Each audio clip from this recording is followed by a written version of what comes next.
Hello दोस्तों, स्वागत है। मैं अनिकेत मौर्य आपका स्वागत करता हूं टारगेट विथ अनिकेत के प्लेटफॉर्म पर।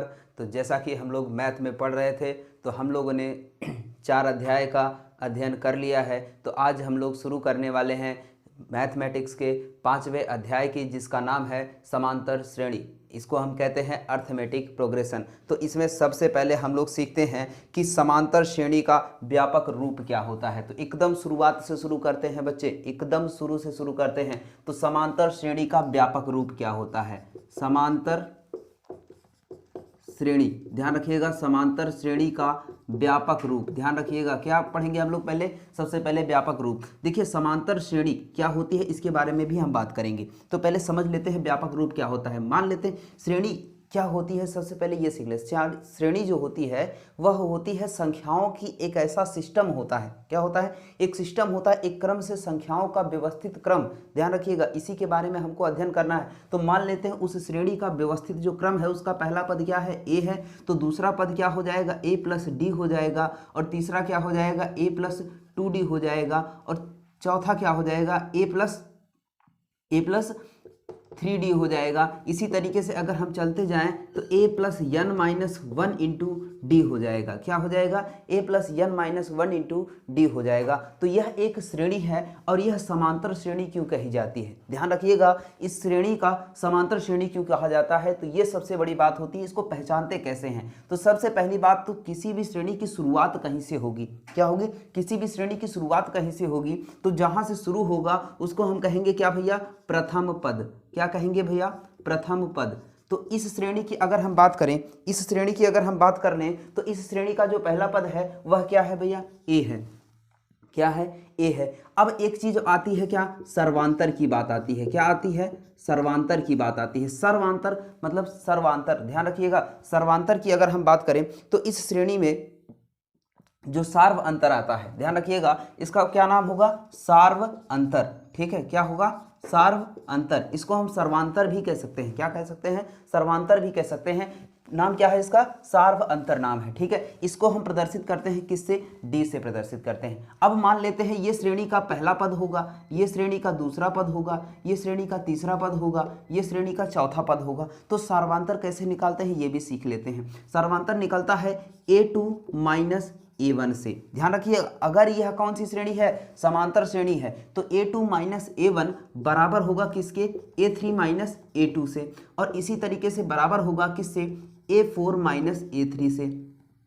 तो इसी तरीके से ये चलता जाता है। तो ध्यान रखिएगा, हमेशा अगर श्रेणी समांतर श्रेणी है तो उसमें अगला वाला पद को पिछले वाले पद में से घटाने पर तो हर बार वह मान समान आएगा। क्या आएगा? समान आएगा। अगर आप अगले पद में से उससे पहले वाले पद को घटाते हैं, चाहे किसी भी दो ऐसे पदों को आप चुन लीजिए, उनको घटाएंगे तो उनका मान क्या आएगा? समान आएगा। क्या आएगा? समान आएगा। यही इसकी पहचान हो जाती है। क्या हो जाती है? यही इसकी पहचान हो जाती है। ठीक है, तो आपकी किताब में बहुत सारी श्रेणियां दी गई हैं। तो आपको सबसे पहले क्या कहना है? सबसे पहले तो यही पहचानना है कि यह श्रेणी समांतर श्रेणी है अथवा नहीं है। तो आइए एक हम प्रश्न ले लेते हैं और देखते हैं क्या यह समांतर श्रेणी है या नहीं है। देखिए, एक हमने प्रश्न ले लिया है 4 और 10 और 16 और 22। क्या है भैया? 22। आपको पहचानना है क्या ये समांतर श्रेणी है कि नहीं है। ठीक, समांतर श्रेणी पहचानने के लिए हमने अभी बताया क्या होना चाहिए? डी आपको पता होना चाहिए। क्या होना चाहिए? सार्वांतर। क्या? सार्वांतर। तो चलिए सबसे पहले हम सार्वांतर को ही निकाल लेते हैं, डी को निकाल लेते हैं। हमने बताया a2 माइनस a1। देखिए, ये हमारा a1 हो गया, ये हमारा a2 हो गया, ये हमारा a3 हो गया, ये हमारा a4 हो गया। इस तरीके से प्रश्न आपको दिए जाएंगे। ठीक है, कहेगा कि समांतर श्रेणी है या नहीं है, तो आपको पहचानना होगा कि ये समांतर श्रेणी है या नहीं। ठीक, देखिए अगर हम क्या करते हैं, a2 हमारा फार्मूला कहता है a2 माइनस a1 कर लीजिए और बराबर कर लीजिए क्या?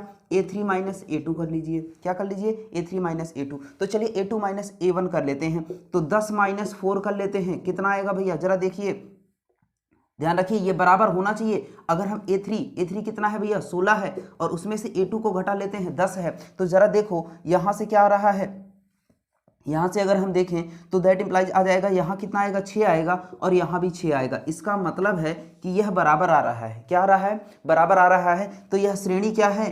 क्या है भैया? श्रेणी समांतर श्रेणी है। क्या है? समांतर श्रेणी है। ठीक है भैया, क्या है? समांतर श्रेणी है। अतः यह क्या है? यह श्रेणी क्या है? समांतर श्रेणी है। तो बहुत ही आसान तरीका है श्रेणी को पहचानने का। तो आप, हमें लगता है, आई होप कि आप पहचान गए होंगे कि समांतर श्रेणी कैसे निकालेंगे। समांतर श्रेणी निकालने का तरीका आप सीख गए हैं कि यह समांतर श्रेणी है। अब बात आती है कि इसके पद को कैसे पहचानेंगे। कोई पद कह दिया तब कैसे निकालेंगे, तो यही सबसे इंपॉर्टेंट बात है। इतनी बातें आप समझ गए, ठीक है। तो चलिए थोड़ी और बातें भी सीखते हैं, ठीक है। अगर हम देखें, कुछ और पदों को हम ले लेते हैं, एक और कुछ श्रेणी को ले लेते हैं, ठीक है, और निकाल करके देखते हैं कि किस तरीके से हम समांतर श्रेणी को निकालेंगे, ठीक है भैया। तो ये हो गई समांतर श्रेणी की। अब देखिए, अभी हमने देखा समांतर श्रेणी का व्यापक पद क्या होता है। ए होता है पहला पद, ठीक है। दूसरा पद क्या होता है? ए प्लस डी होता है। तीसरा पद होता है ए प्लस 2d होता है। डी में देखिए एक एक जुड़ता जाएगा, क्या होता जाएगा? ए प्लस 3d होता जाएगा, ए प्लस 4d होता जाएगा, ठीक है। इस तरीके से क्या होगा? A plus n minus 1 into D हो जाएगा। ये एक व्यापक सीरीज है। क्या है? व्यापक सीरीज है। इसी के बारे में हमको सीखना है, ठीक है। हमारी जो सीरीज होती है, कुछ ऐसा टर्म, एक संख्या ले लीजिए, उसमें लगातार कुछ जोड़ते जाइए, फिर अगला टर्म मिले तो फिर उसमें वही जोड़ते जाइए, यही क्या कहलाती है? समांतर श्रेणी कहलाती है। अब समांतर श्रेणी में कुछ फार्मूले होते हैं जो बहुत जरूरी होते हैं। जैसे क्या होता है? यनवा पद, ठीक है। क्या होता है? यनवा पद। इसको हम an से प्रदर्शित करते हैं या हम tn से भी प्रदर्शित करते हैं। Terms, t for terms, a for ये समांतर श्रेणी के पद, ठीक है। नंबर ऑफ टर्म्स, ठीक है। तो ये ध्यान रखिएगा, नंबर ऑफ टर्म्स कौन से हैं, यही बात बताता है कितने टर्म्स की बात कर रही है, ठीक है। तो यहाँ से इसका फार्मूला होता है a plus n minus 1 into D. क्या होता है?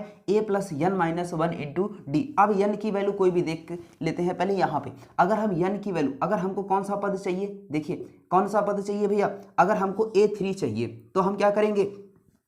ए की जगह तो हम ए ही रखेंगे, क्योंकि पहला पद नहीं बदलता है, शुरुआत नहीं बदलती है भैया, शुरुआत नहीं बदलती, ठीक है। तो वो जो श्रेणी रहेगी उसका वही रहेगा। और यन का मान क्या कर लेते हैं? 3 रख लेते हैं, माइनस 1 इंटू डी। तो जरा देखिए ए प्लस 2d आया कि नहीं आया? आया कि नहीं आया भैया? यहाँ देखिए ये हो गया सीरीज, ठीक है। क्या हो गया? सीरीज हो गया। इसी तरीके से कुछ भी कहेगा, अगर आपको 20वां पद कहेगा तो निकाल लेंगे, निकाल लेंगे कि नहीं निकाल लेंगे। और ध्यान रखिए, अधिकतर अगर आपको सवाल दिया गया है तो यनवा पद हम क्या कर लेते हैं? यनवा पद को हम क्या मान लेते हैं? अंतिम पद मान लेते हैं। क्या मान लेते हैं? यनवा पद बराबर हम क्या मान लेते हैं? अंतिम पद भी मान सकते हैं। क्या मान सकते हैं? अंतिम पद भी मान सकते हैं। और अंतिम पद को किससे प्रदर्शित करते हैं? एल से प्रदर्शित करते हैं। किससे प्रदर्शित करते हैं भैया? एल से, है ना। किससे प्रदर्शित करते हैं? एल से प्रदर्शित करते हैं। इतने में किसी को समस्या नहीं होनी चाहिए, ठीक है। इतनी बात समझ में आई। तो ये आपका मोस्ट इंपॉर्टेंट फार्मूला है यनवा पद ज्ञात करने का। किसका फार्मूला है? यनवा पद ज्ञात करने का। तो चलिए देखते हैं, कुछ यनवे पद ज्ञात कर लेते हैं हम भाई, है ना। बहुत आसान तरीका है, किसी भी सीरीज का यनवा पद ज्ञात करना बड़ा ही आसान है। क्या भैया? यनवा पद ज्ञात करना बड़ा ही आसान है। एक सीरीज ले लेते हैं। क्या ले लेते हैं? एक सीरीज ले लेते हैं। 2 है, 4 है, 6 है, 8 है, 10 है, ठीक है। अब जरा देखिए, ये एक सीरीज है, एक क्वेश्चन है भैया, क्या यह समांतर श्रेणी है कि नहीं है? पहले तो ये देखना होगा समांतर श्रेणी है या नहीं है। तो देखिए पहला पद 2 है। अब देखिए दूसरा पद क्या है? 4 है। तो मैंने कहा था दूसरे में से पहले को घटाए, 4 में से 2 को घटाया, कितना आया? 2 आया। अच्छा चलिए ठीक है, 2 आया, हम मान लेते हैं 2 आया। अच्छा तीसरे में से दूसरे को घटाते हैं, 6 में से 4 को घटाया, कितना है? फिर 2 आया। इसका मतलब है कि यह क्या है? समांतर श्रेणी। क्या है? समांतर श्रेणी है। जब 2 सर्वांतर समान आ गए तो समझ लेना कि सर्वांतर समान आ रहे हैं तो समांतर श्रेणी है। क्या है? समांतर श्रेणी। तो सबसे पहले आपको क्या चाहिए? ए क्या है भैया? सबसे पहला पद कौन है? 2 है, तो ए बराबर हो गया 2। अब देखिए डी बराबर होता है a2 माइनस a1। डी बराबर होता है a2 माइनस a1। a2 क्या है भैया? 4 है, और a1 कितना है? 2। तो इसको घटा लेंगे तो कितना आ जाएगा आंसर? 2। सर्वांतर कितना आ गया? 2। अब कह रहा है कि 20वां पद क्या होगा? 20वां पद ज्ञात करो। क्या कह रहा है? 20वां पद ज्ञात करिए। तो हमने अभी फार्मूला बताया, क्या होता है? कोई भी पद हो, an बराबर क्या होता है? a plus n minus 1 into D. N जहां, ध्यान रखिएगा, जहां यन क्या होता है? पदों की संख्या। क्या है? पदों की संख्या, पदों की संख्या, ठीक है। n क्या है? पदों की संख्या है, ये बात याद रखिएगा। अब कह रहा है कि कौन सा पद है? 20वां पद है, तो a n की जगह पे क्या रखना है? 20 रखना है, तो a 20 आपको निकालना है। तो a का मान कितना निकाला है भैया हमने? 2 निकालना है, 2 रख देते हैं। और n का मान कितना है भैया? 20 है, n का मान कितना है? 20, तो 20 लिखिएगा -1 कर दीजिएगा, 20 लिखिएगा -1 कर दीजिएगा, बहुत ही आसान तरीका है। अब d का मान हमने निकाल लिया था, कितना भैया? 2, तो चलिए 2 रख देते हैं, कोई दिक्कत नहीं है भैया। तो a20 इज इक्वल टू क्या हो जाएगा? ध्यान रखिएगा, दैट इंप्लाइज, यहाँ समझते चलिएगा। अब देखिए ये 2 और ये हो गया प्लस का 19 गुणे 2, 19 दूना कितना हो जाता है? 38। ध्यान रखिएगा a20 इज इक्वल टू क्या हो जाएगा? 2 + 19 दूना 38, और यहाँ से a20 बराबर हो जाएगा क्या भैया? 40 आ जाएगा। तो इस श्रेणी का जो 20वां पद होगा वह क्या होगा भैया? 40 होगा। क्या होगा? 40 होगा। 2 के अंतराल से बढ़ता चला जा रहा है, तो कितना आ जाएगा 20वां पद भैया? 40 आ जाएगा। कितना आसान था, कितना आसान था ना भैया। आइए देखिए, ठीक है, तो चलिए इसको मिटा देते हैं भाई। चलिए ठीक है, कोई बात नहीं है ना। आइए एक और देख लेते हैं, इसी तरीके से छोटे छोटे सवालों को भी देख लेते हैं। ठीक है, कह रहा है कि समांतर श्रेणी है या नहीं है, समांतर श्रेणी है या नहीं है। ठीक है, बात को समझना है, बात को समझना है भैया। तो देखिएगा क्या है, 0.3 है, कामा 0.33 है, और 0.333 है। अच्छा बताइए, क्या यह समांतर श्रेणी है? क्या यह समांतर श्रेणी है? तो चलिए चेक कर लेते हैं, क्या यह समांतर श्रेणी है या नहीं है भैया, है या नहीं है। ठीक, चलिए हमारा a है, a बराबर है 3। अच्छा d का मान निकालते हैं। d का मान निकालने का तरीका a2 - a1 है, a2 - a1 है। चलिए निकाल लेते हैं a2 - a1। 2 का मान कितना है? 0.33 - 0.3। अच्छा भैया, डेसिमल के बाद 2 डिजिट, डेसिमल के बाद 2 डिजिट हो गए, इधर कितने हैं? 1 है, तो 0 बढ़ा लो। अब भैया अब घटाएंगे तो क्या आएगा? 0.03 आएगा। क्या आएगा? 0.03। जरा हम एक और देख लेते हैं, a3 - a2 भी निकाल लेते हैं। भैया 1 से नहीं मानना है, 1 आ गया तो वो समांतर नहीं है, पहले 2 को निकालो, देखो क्या बराबर है कि नहीं है, बराबर है कि नहीं है। चलिए देख लेते हैं भाई, ये क्वेश्चन था आपका। देखो यहां से a3 कितना है भैया? a3 कितना है? 0.333 और माइनस का 0.33। ठीक है, तो देखिए यहाँ 3 डिजिट है, यहाँ 2 डिजिट है, तो हम ऐसे करने के लिए, घटाने के लिए हम क्या कर लेते हैं? 0 बराबर कर लेते हैं। तो दैट इंप्लाइज, ध्यान रखिएगा, यहाँ एक बात और बदल जाएगी। देखिए d का हम फिर से मान निकाल रखते हैं, d1 है, ये d2 है। भैया 2 समांतर तो एक ही होगा, 1 2 नहीं हो सकता है। चलिए देखिए, अब देखिए 3 0 में से घटाओगे भाई, 0 में भाई 3 में से 0 को घटाओगे तो 3 आएगा। इधर 3 में से 3 गया 0, फिर 3 में से 3 गया 0, फिर डेसिमल लगा दो। भैया जरा देखो, यहाँ कितना आया था? 0.03 आया था, यहाँ 0.003 आया है। क्या यह बराबर है? नहीं है। तो यहाँ लिखेंगे सार्वांतर, सार्व अंतर समान नहीं है। क्या है भैया? समान नहीं है, अतः समान नहीं है, अतः क्या लिखेंगे? अतः यह समांतर श्रेणी नहीं है, समांतर श्रेणी नहीं है। इतने में किसी को समस्या है भैया? समांतर श्रेणी नहीं है, बात ही खत्म। जब समांतर श्रेणी नहीं है तो बात ही खत्म। ठीक है, अच्छा चलिए, इतनी बात समझ में आई।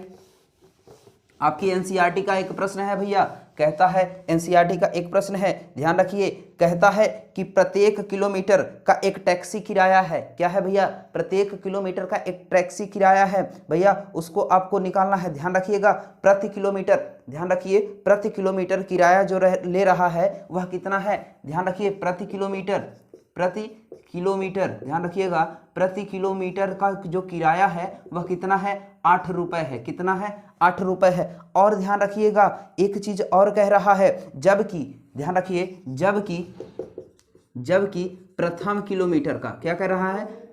प्रथम किलोमीटर का किराया, प्रथम किलोमीटर का जो किराया है वह कितना है भैया?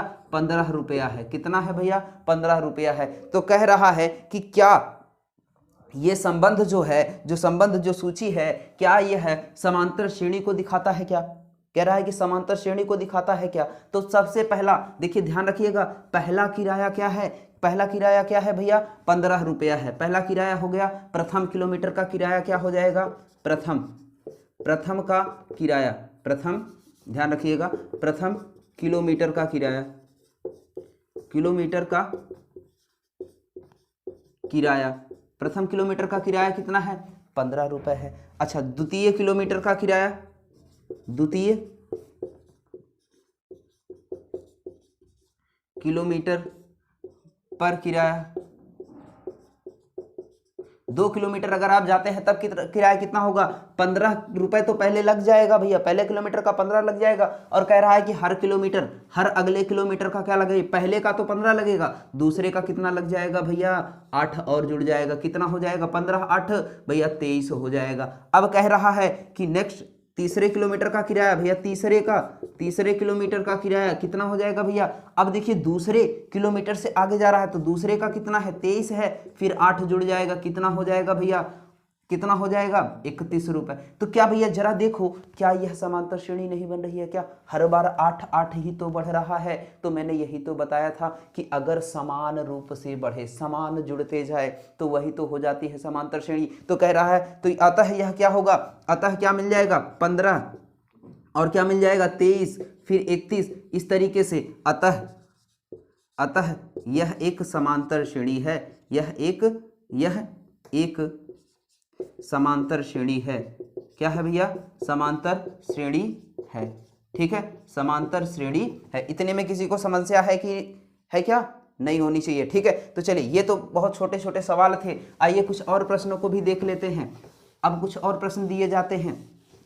ठीक है, एक सीरीज है भैया, एक सीरीज है। अब कह देगा कि कह रहा है कि a बराबर कितना है? 10 है। क्या कह रहा है? a बराबर 10 है और d बराबर, ध्यान रखिए, d बराबर क्या ले लेते हैं? 2 ले लेते हैं। तो कहता है, क्या कहता है कि अगर प्रथम पद ये है और दूसरा पद ये है तो ध्यान दीजिएगा, आपको श्रेणी का ध्यान रखिएगा, इस श्रेणी को बनाना है। क्या करना है? श्रेणी को बनाना है। तो ध्यान रखिएगा, श्रेणी को बनाने के लिए कम से कम आपको 3 पद निकालने होंगे। देखिए a का मान दिया है, a1 दिया गया है आपको, तो a2 निकालने के लिए क्या फार्मूला होता है? a प्लस डी होता है। मैंने यही बताया था, a प्लस डी होता है। तो यहाँ से 10 प्लस 2 बराबर 12 हो जाएगा। अच्छा, a3 निकाल लेते हैं। a3 के लिए फार्मूला होता है a plus 3 minus 1 into D बराबर क्या हो जाएगा? जरा a का मान देखते हैं, 10 हो जाएगा। और देखिए इसको घटा लिया तो कितना हो जाएगा? 2, और d का मान तो 2 है ही। तो देखिए 2 दूना 4, और 4 और 10 जुड़ करके कितना हो गए? 14 हो गए। ठीक है, और अगर हम a4 की बात करें तो a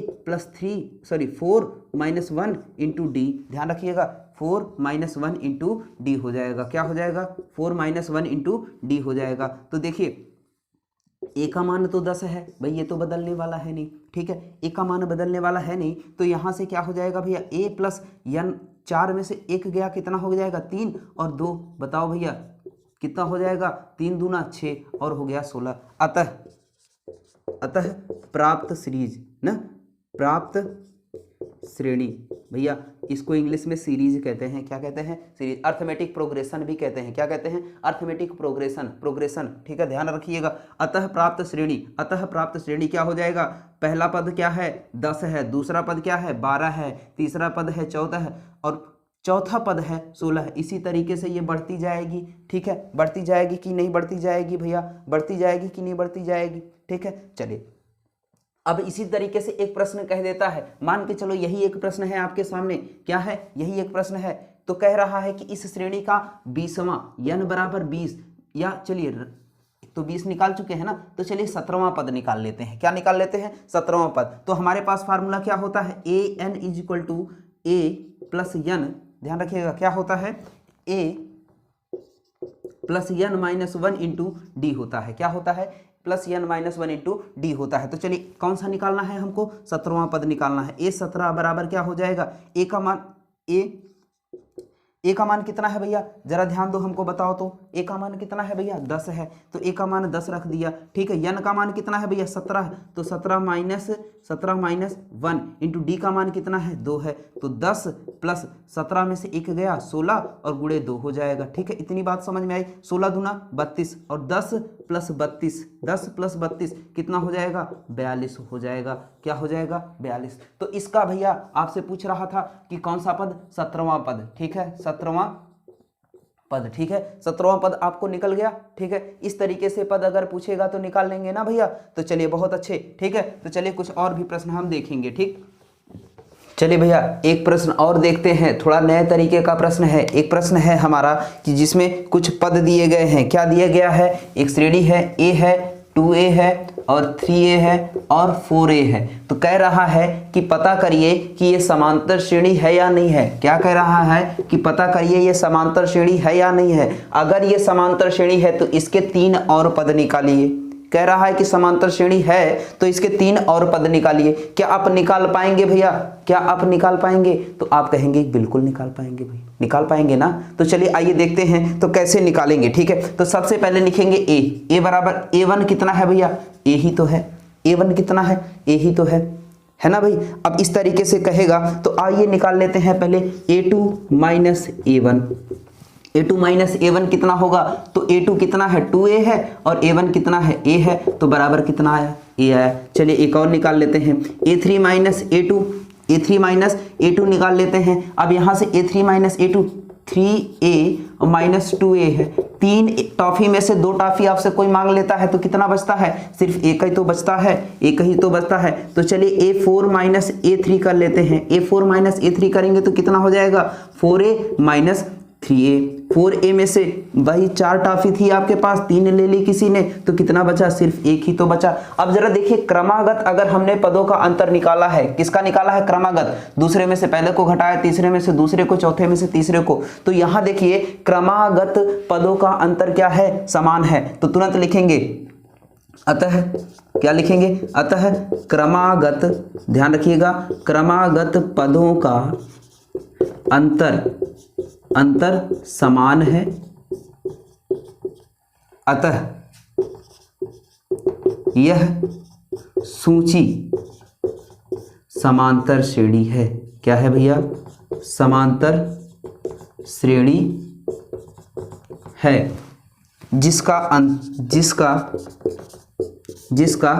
सार्वंतर क्या है भैया? सार्वंतर कितना आया है? ए ही तो है। सार्वंतर ए है, सार्वंतर ए है तथा पहला पद क्या है? ए है। दोनों चीजें ए हैं। तब अब देखिए, अब अभी तक हमको कितना दिया था? 1 2 3 4 पद दिया था। तो अब हमको कह रहा है कि 3 पद और निकालिए। 3 पद और निकालने हैं, 3 और पद निकालने हैं। 3 पद, ध्यान रखिएगा। तो चलिए तीसरा, इसके बाद कौन सा पद आएगा? 1 2 3 4 है, 4 के बाद कौन आएगा? 5 आएगा। तो a5 आएगा। क्या आएगा? 5। ठीक है, तो a5 बराबर क्या हो जाएगा? तो भाई ए तो पहला पद ही है, तो a प्लस n का मतलब 5 माइनस 1, और ये भी तो एक ही है, a ही तो है। तो यहां से देखिए तो क्या हो जाएगा? a प्लस 4a कितना हो जाएगा?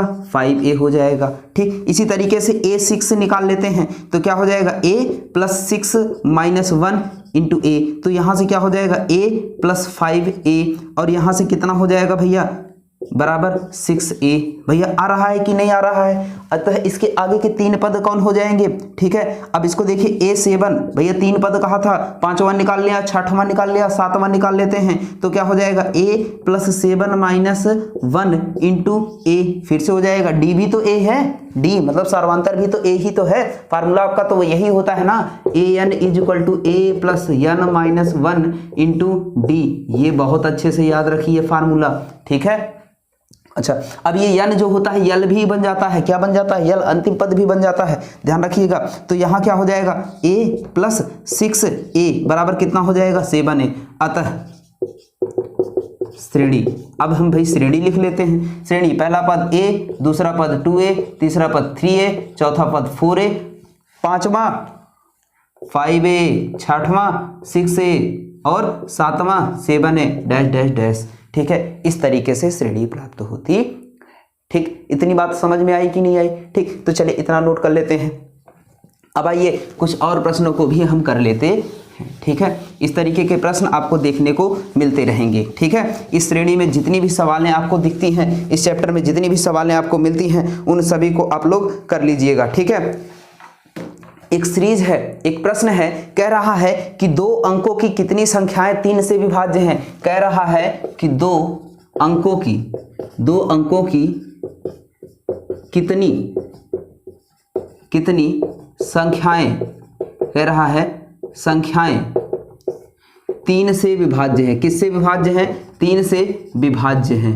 ठीक है, 3 से विभाज्य है। बड़ा ही इंपॉर्टेंट प्रश्न है, ये यूपी बोर्ड में पूछा गया प्रश्न है। तो सबसे पहली बात तो अच्छा ये बताइए 2 अंकों की कौन सी ऐसी संख्या है जो 3 से विभाज्य होगी? सबसे पहली सबसे छोटी संख्या अगर हम बात करें तो सबसे छोटी संख्या होगी 12। अच्छा, इसके बाद कौन होगी? आपको पता होना चाहिए कौन होगा? 15 हो जाएगा। फिर कौन हो जाएगा? ये क्वेश्चन था आपका भैया और हल हम देख रहे हैं, ध्यान रखिएगा। इसके बाद क्या हो सकता है? 15 के बाद आ जाएगा 18। अच्छा, ऐसे चलते जाएं तो आखिरी पद कौन सा होगा जो विभाज्य होगा? आखिरी पद कौन सा होगा? 2 अंकों की बात कर रहा है। 2 अंकों की सबसे बड़ी संख्या 99 होती है। क्या होती है? 99 होती है। जरा इसको जोड़ो, 9 और 9 18 हो जाता है। 3 का डिविजिबिलिटी रूल पता है ना? 3 की विभाज्यता का नियम कहता है कि अगर संख्याओं को जोड़िए, जोड़ने के बाद 3 से विभाज्य हो जाए तो वह संख्या क्या होती है? 3 से विभाजित होती है। किससे विभाजित होती है भैया? 3 से विभाजित होती है। तो ये कितना हो गया? 99 3 से विभाज्य है। तो ये हो गया अंतिम पद, ये हो गया अंतिम पद। इसको हम यल कह सकते हैं या an कह सकते हैं। क्या कह सकते हैं? यल कह सकते हैं या an कह सकते हैं। तो पूछ रहा है कितनी संख्याएं विभाज्य होंगी ना, यही तो पूछ रहा है। तो पहला पद हमारा क्या हो गया? ए हो गया। तो ए बराबर कितना हो गया? 12 है। अच्छा, डी बराबर, चलिए डी निकाल लेते हैं भैया। 3 3 ही तो जुड़ता चला गया है, तो सर्वांतर हम निकाल लेंगे। कैसे निकलेगा भैया? 15 माइनस 12 बराबर कितना आ गया? 3 आ गया। सर्वांतर कितना आ गया? 3 आ गया। अच्छा, अंतिम पद क्या है भैया? अंतिम पद अगर हम बात करें, अंतिम पद जो है वो कितना है भैया? an की वैल्यू जो दिया है वह कितना है? ध्यान रखिएगा, n नीचे होता है। an बराबर कितना दिया गया है? 99 भैया, हमारे पास मिल गया है ना 99। अब देखिए हमारा फार्मूला क्या कहता है? an बराबर a plus n minus 1 into D. यही तो फार्मूला है। तो इसको रख लेते हैं ना भैया, काहे डरते हैं? तो an की वैल्यू कितनी है? 99 है। डरना नहीं है, सीधे रखते जाना है। a का मान क्या है? जब आपको फार्मूला पता है, तरीका पता है तो बिल्कुल नहीं डरना है। क्या आएगा देखा जाएगा। तो हम रखते तो देखें भैया, पहले रखते ही नहीं हो आप लोग, डरते रहते हो, सोचते रहते हो, सारे परिणाम पहले सोच लेते हो। अरे सोचो मत, पहले रख के तो देखो। ठीक है, तो यहाँ n का मान कितना है भैया? n का मान कितना है? हमको तो यही तो निकालना है, n का ही तो मान निकालना है ना, कि और कुछ निकालना है? बोलो भाई, n का ही तो मान निकालना है। तो n रहने दो। पूछ रहा है कितने पद हैं, तो n ही तो बताएगा वो कितने पद हैं। कौन सा पद 99 आया है ना? तो चलिए देखिए, n माइनस 1 3 आ गया भैया। अच्छा देखो, ये प्लस में है, इधर आएगा तो क्या हो जाएगा? माइनस में हो जाएगा। तो 99 माइनस का 12, इसका गुणा कर लेते हैं भैया, 3n माइनस का 3। ठीक, इतनी बात समझ में आई कि ना आई? अब देखो 12 को घटा देते हैं 99 में से, इससे जाएगा तो 7 हो जाएगा। क्या हो जाएगा? 7 हो जाएगा। और जरा इसको और घटा लेते हैं, इसको और घटा लेते हैं तो कितना हो जाएगा भैया? कितना हो जाएगा? यहाँ से घट गया तो कितना हो जाएगा? 87 हो जाएगा। तो 3n माइनस का 3। अच्छा, इस माइनस को इधर लाओगे तो कितने हो जाएगा? प्लस में हो जाएगा। तो अगर हम लिखे तो 3n इक्वल टू 87 प्लस का 3 हो जाएगा। क्या हो जाएगा? प्लस का 3 हो जाएगा। अब कुछ सोचेंगे, अरे सर 87 इधर आ गया, 3n इधर। अरे पागलो, अरे पागल, पूरे को हमने बदला है। क्या करा है? पूरे को बदला है। देखिए ये इधर आया है, इससे घट रहा है ना, जब इसके साथ आएगा तो प्लस में हो जाएगा, इसके साथ आएगा तो प्लस में हो जाएगा। यही बात मैंने इधर लिख दी। जब पूरा बदलता है तो चिन्ह ना बदलता है, पूरा बदलता है तो चिन्ह ना बदलता है बच्चे। ठीक है, तो यहाँ से 3n बराबर हो जाएगा 90। कितना हो जाएगा? 90। तो n बराबर हो जाएगा 90/3। तो n बराबर कितना हो जाएगा? 30। तो अच्छा ये बताओ कि कितने ऐसे पद हैं जो 3 से विभाज्य हैं? कितने ऐसे पद हैं जो 3 से विभाज्य हैं? तो तुरंत बता देना भैया, कितने ऐसे पद हैं जो 3 से विभाज्य हैं? कितने ऐसे पद हैं जो 3 से विभाज्य हैं? तो बताइएगा कितने? 30 पद हैं। तो लिखिएगा, अतः क्या लिखेंगे? अतः 3 से विभाज्य, 3 से विभाज्य, 3 से विभाज्य। कौन से? 3 से विभाज्य 2 अंकों की संख्याएं, 2 अंकों की संख्याएं। क्या भैया? 2 अंकों की संख्याएं कितनी है भैया? 2 अंकों की संख्याएं कितनी है? 30 हैं। 30 हैं। कितनी है? 30 है। प्रश्न है, क्वेश्चन है, आप लोग करके दिखाइएगा। क्वेश्चन है कि 2 अंकों की कितनी संख्याएं 2 से विभाज्य हैं? 2 अंकों की 2 से विभाज्य, 2 से विभाज्य। ठीक है, 2 से विभाज्य। और एक प्रश्न है 2 अंकों की, ध्यान रखिएगा, 2 अंकों की 5 से विभाज्य, 2 अंकों की 5 से विभाज्य। ये सारे प्रश्न आप कर जाइएगा। 2 अंकों की 2 से विभाज्य, 2 अंकों की 5 से विभाज्य सीख लीजिएगा। ठीक है, तो चलिए आज तो हम लोगों ने सिर्फ पदों को निकालना सीखा है, तो कल फिर मिलेंगे एक नए वीडियो के साथ जिसमें हम सीखेंगे पदों का योग कैसे निकालते हैं। ठीक है, तब तक के लिए जय हिंद, बाय बाय, फिर मिलते हैं। ठीक।